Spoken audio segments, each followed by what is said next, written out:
Now, Professor Said Mohammed Marandi may or may not have been reassured by Netanyahu's message to the Iranian leadership conveyed by President Putin on Friday. Let's find out. Professor Marandi, welcome back to the show. It's always an honor to have you with us. Are you feeling more relaxed now that Mr. Netanyahu has made his intentions of peace with Iran plain, at least to Putin? Well, George, it's a great honor being on your show, and I think you know the answer as well as I, if not much better. Anything that Netanyahu says basically means we should be expecting the opposite. The only problem that this causes for Netanyahu is that if he does launch an attack, it will anger the Russians. And I think the reason why President Putin announced what Netanyahu said was to make it more costly for Netanyahu to carry out an attack. But it's also possible that instead of attacking Iran, he could attack Lebanon, because we saw heavy airstrikes against the people of Lebanon the night before last. Every day we're seeing murders being carried out across southern Lebanon and central Lebanon. And of course, the Western media is silent. Western governments are silent because they're all complicit, even though they are ceasefire guarantors in Lebanon, but they allow the Israelis to do whatever they want. So whether or not the Israeli regime is planning to carry out an attack on Iran, the Iranians are preparing themselves. And I can say with confidence that Iran is more prepared today than it was a couple of months ago. And if the Israeli regime strikes, the Iranians are going to strike back much harder. Well, there was a certain panic, actually, in Tel Aviv. A rumor seemed to take hold. And I saw a member of the Knesset, a very high-ranking one, talking about it in a press conference just the other day. The rumor was that they weren't going to attack you. You were going to launch a surprise attack on them. And he seemed jolly worried about it. But I think we can rule that out, can we? If they don't attack you, Iran won't attack them? No, I can't say that can be ruled out. There is no ceasefire between Iran and the Israeli regime. If you recall, we discussed this before. The Iranians accepted a halt in hostilities, not a ceasefire. And it was only after days of pleading by Netanyahu that Iran accepted, and the Americans gave a number of concessions to Iran. And then the Iranians, when they felt that the regime had enough, it ended the missile strikes. But we do not have a ceasefire. There's no agreement. And the Israeli regime is a threat to Iran, and it is constantly threatening Iran. So therefore, I can't say that the Iranians won't strike, because the Iranians have every right to do so. The regime constantly says that they're going to attack us, that they're going to destroy us. Officials make threats against Iran in Tel Aviv and in Al-Quds, and that's something that the Iranians take very seriously. Now, they should be afraid, of course, because Iran, as I said, is much more prepared than it was a couple of months ago. Iran's missile capabilities are much more effective, and they are prepared to hit very hard, from my understanding. And the regime last time round, they were hit by very heavy missiles, and the destruction is just gradually, it has been gradually coming out. If you recall, back then, there was not a lot of information coming out of occupied Palestine, but gradually we've been hearing over the last few weeks what sort of damage has been caused. So they know quite well what happened, and that's why they are worried. They should be worried.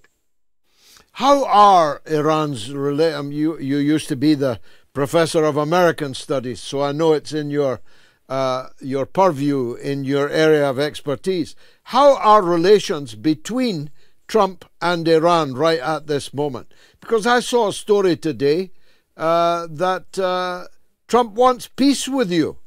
Well, Trump speaks of peace, but during his first term, he murdered General Soleimani along with his companions and his Iraqi counterparts. Abu Mahdi al-Muhandis, the leader of the forces that were fighting ISIS in Iraq. So that obviously is something that Iranians still remember today.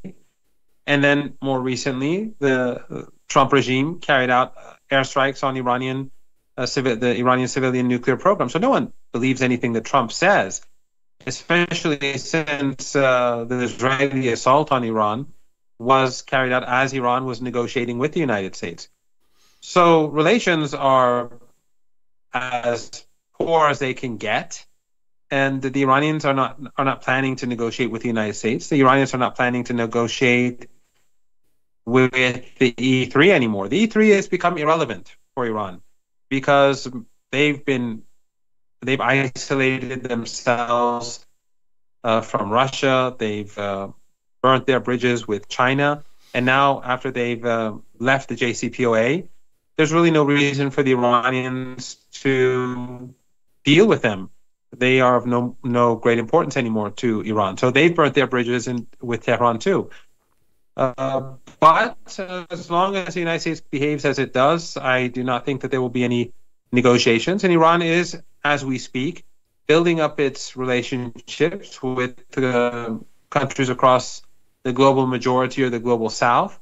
And as we saw in Beijing, as the Iranian relationship with China and with Russia as well has improved significantly. There have been lots of agreements, but with both countries, President Putin and President Pezeshkian had a very long meeting in China, and the Iranians have had good meetings with the Chinese as well. So the relationships are evolving. The United States is marginalizing itself by antagonizing literally everyone. So I think that in the long run, things are looking good for Iran. In the short run, it's going to continue to be difficult with the sanctions and the harassment and the potential strikes by the Israeli regime. But I think that during the first war, everyone saw that Iran came out on top, despite the Blitzkrieg attack and the first day, which was our Pearl Harbor, the only difference being that in the case of Pearl Harbor, apparently the U.S. president knew it was coming. But in the case of Iran, the Iranians were not expecting a regime change operation. Now, before turning to, if you like, the big enchilada, the Trump peace plan, I saw that you, like me, are extremely skeptical about this mystery car crash, which murdered, if it was murder, 3 leading Qatari officials from the Emir's office and seriously wounded 2 others. And when I saw that it was a top-of-the-range Mercedes-Benz, almost certainly escorted along the road, along the highway, that it crashed because its steering wheel ceased to function. I've had a lot of Mercedes, Professor.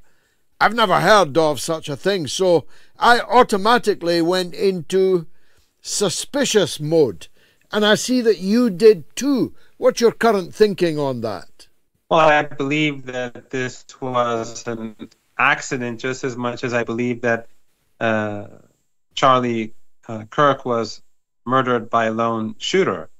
If you accept that, then yes, you can accept this. But neither makes sense.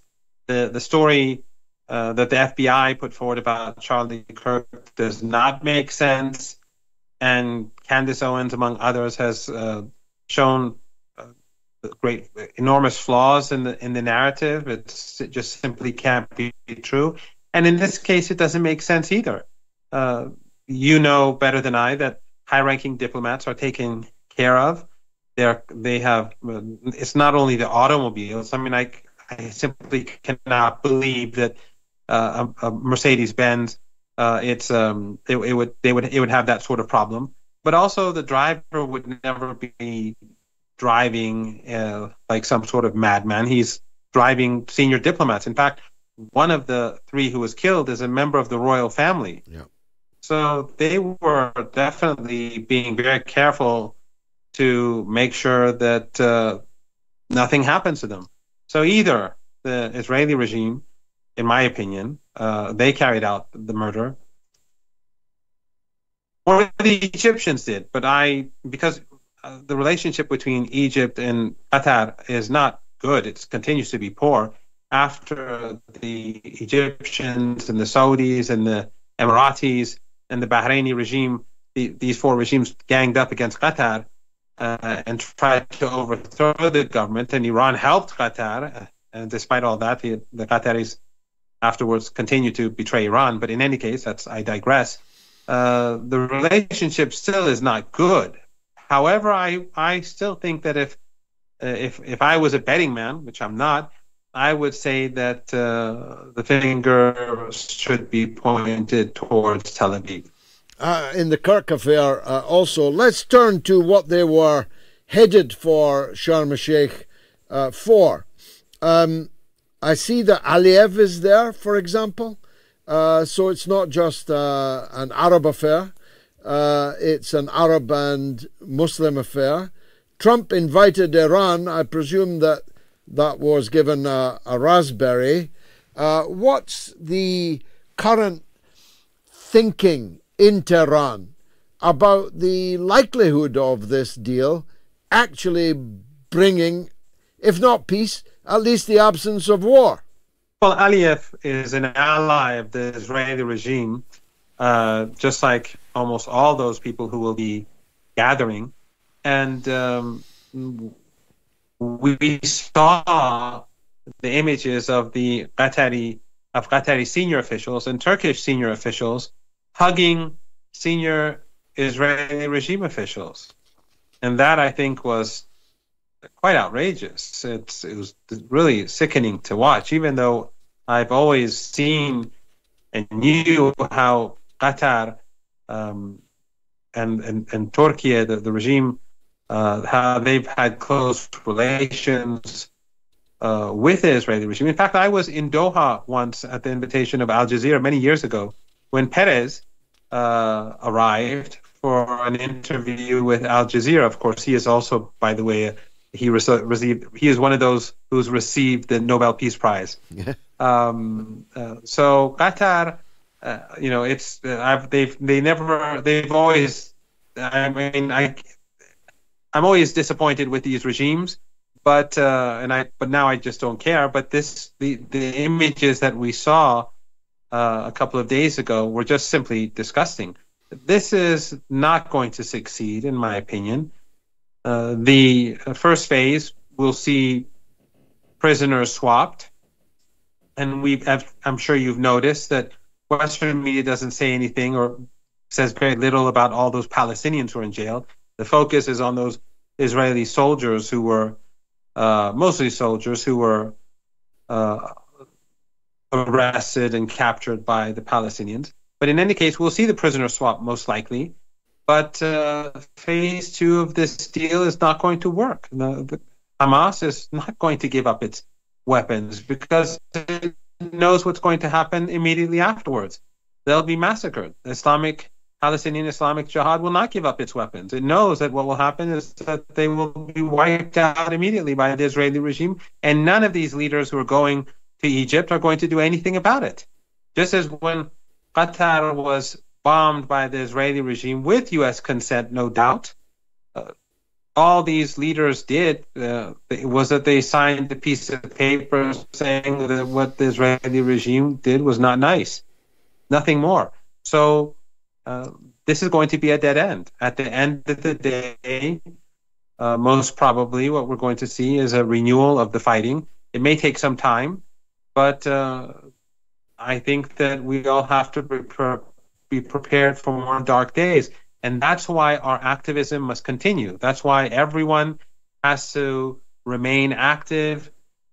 There's much more censorship now. I mean, my X account is now being censored because what I wanted to do was to put out daily images of the massacre of the last 2 years, and now it says that I can't do so because X does not know my age.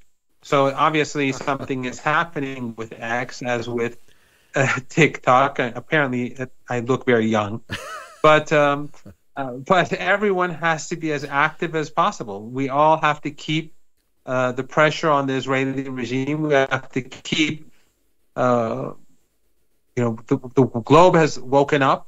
The United States is waking up, but those who are still half asleep, wherever they may be across the world, we have to open their eyes to the reality, because the biggest defeat of the Israeli regime, I'm sure you agree, is not due to Hezbollah or Hamas or Palestinian Islamic Jihad or Iran or Ansarullah. The biggest defeat is that the resistance has gone global. People across the world have woken up, and the regime is despised, and it is seen for what it is, a genocidal apartheid regime. That is the biggest defeat, and that is something that we have to build on. Amen, and I'm prepared to vouch for the fact, having embraced you warmly not that long ago. You are definitely over the age of 21. Thank you very much, as always, Professor Syed Mohammed Marandi, the favourite Iranian of this show and many others.